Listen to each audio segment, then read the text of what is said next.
What is happening, guys? Welcome back to Red Bear's Garage, and this is the version 2 or Gen 2 224 Max Performance Predator engine from Harbor Freight. So years ago, they came out with their Max Performance line. They came out with the 224 non-Hemi engine, and then they came out with the 459 Hemi big block engine. And we did our videos talking about them, their differences, and then we did a build on the non-Hemi 224 engine. It made great power. I think it makes 19 horsepower and 15.5 foot-pounds of torque. Now, we did change out almost everything but the crank and block on that engine, but it's still running great today. We did blow it up once. Our block started to crack, and we replaced it with a new block from Harbor Freight, and it's still running today. It's probably at the level now of needing to rebuild because we run that engine a lot at meetups and stuff. Has a couple hundred hours on it.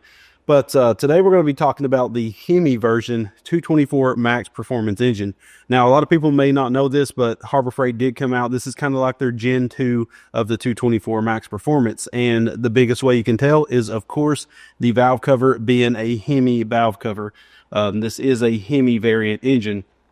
Now, Harbor Freight's been doing some weird stuff here lately. Like back in the day, if you wanted a 212 Hemi or a 212 non-Hemi, you would just look at the picture on the box or the part number, and that would tell you what engine you was buying.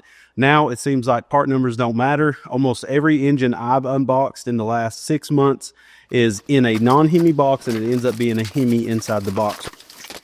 So, don't know if you noticed this, but this is a Hemi engine. This is the first time I've ever gotten a Hemi in a non-Hemi box. So I wonder if Harbor Freight just has a crap ton of these boxes left over from the non-Hemi engines, and they're just stuffing Hemi engines into them. Like maybe that's their new engine. You can't get a non-Hemi. But in my opinion, a Hemi is a better engine to start off with if you're wanting to build a 212 Predator, because it comes with a flat top piston. It has more variety of parts that fit it. The non-Hemi Predator has a very strange taper on the flywheel side, so you have to buy a specific flywheel. It also has different size cam journals than a Hemi does. So, and you're getting, with a Hemi, you're getting a flat top piston, and you're most likely going to put a bigger valve head if you're really serious about building engines. So it's not a big deal that the Hemi head is restrictive once you try to get a lot of horsepower out of it. So, but yeah, they did that where basically every box is a non-Hemi box, but you don't know if you're getting a Hemi or a non-Hemi inside the box. And then with their 670s, they did also change some stuff where I think they changed the coils or something. They've been doing some little tweaks. Well, this is a completely different engine. This is not anything like we've seen before. Now, we're not going to tear this apart or anything because there's really no need, because ARC has already done so back when this engine came out. So ARC and companies like EC Carburetors, they'll buy these engines when they come out. They'll disassemble them. They'll do all their measurements to let you guys know what parts fit them. And if parts don't fit them, they see the likelihood of them building parts for it, like cams, rods, flywheels, stuff like that. So ARC did that on this particular engine, this Gen 2 Max Performance 224cc. And what they found was pretty crazy what Harbor Freight decided to do on this. Now, I will say Harbor Freight doesn't design their engines from scratch or anything. They're just putting out specs. And I'm assuming China, there's a bunch of factories that'll either bid on the engines they can build for them, and they just kind of pick and choose, because Harbor Freight probably buys more engines than anybody in the small engine world, from China, of course. So what I'm thinking is someone came out with this engine, some factory, and they got in touch with Harbor Freight, and they end up being able to make them a better deal than the factory that was making the non-Hemi version.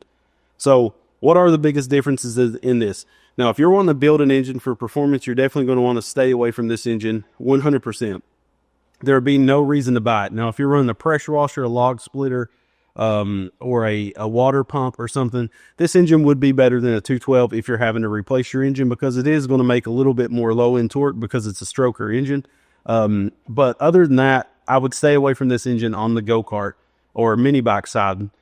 The biggest thing they did, it was they widened the center line of the engine. So basically the crankshaft is longer in this engine, as well as the camshaft. So you have a wider camshaft and a wider crankshaft. Now, we'll be putting up pictures as I'm talking about this of stuff, of the pictures that ARC put out.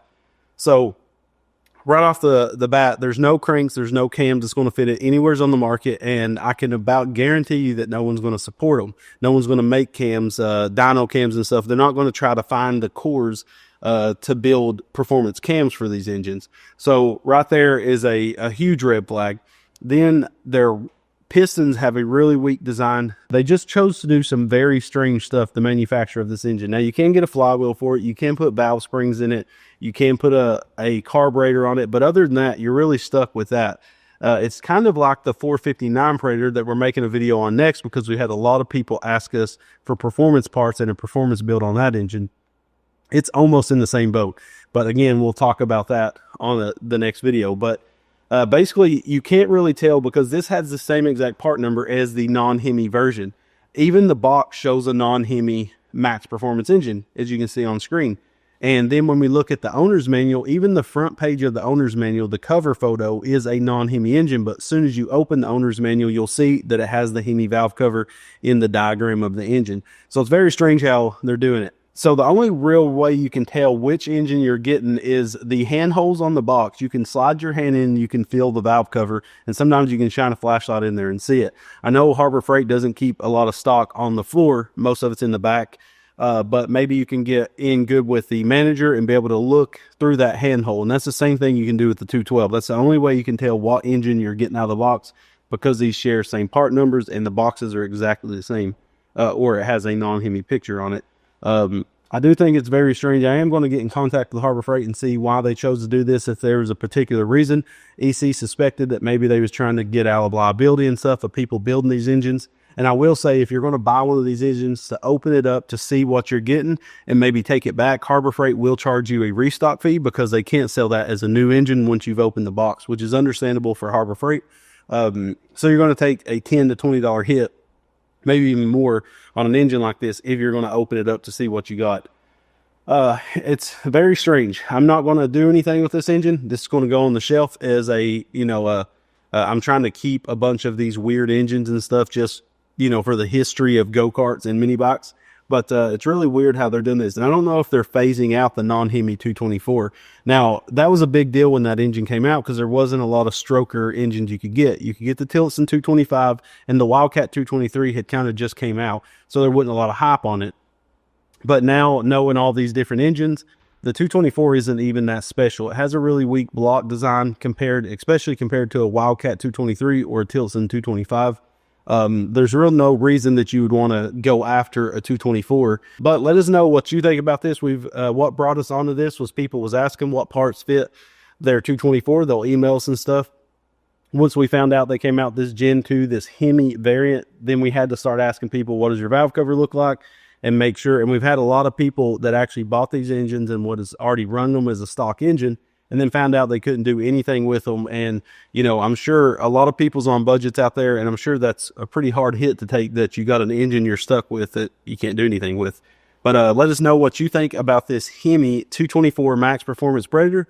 Again, there's no point in doing any kind of builds with it because there's no future of this engine. We was going to disassemble it in this video, but there's no point in making a big mess just to show what ARC has already dissected and shown for us. So we will link some write-ups on this engine in the video's description, as well as the builds we've done on the older non-Hemi 224 Max Performance engine.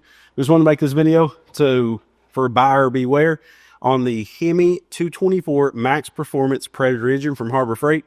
Again, stay away from this one if you're wanting to build it. You're going to be left, in the dark on it.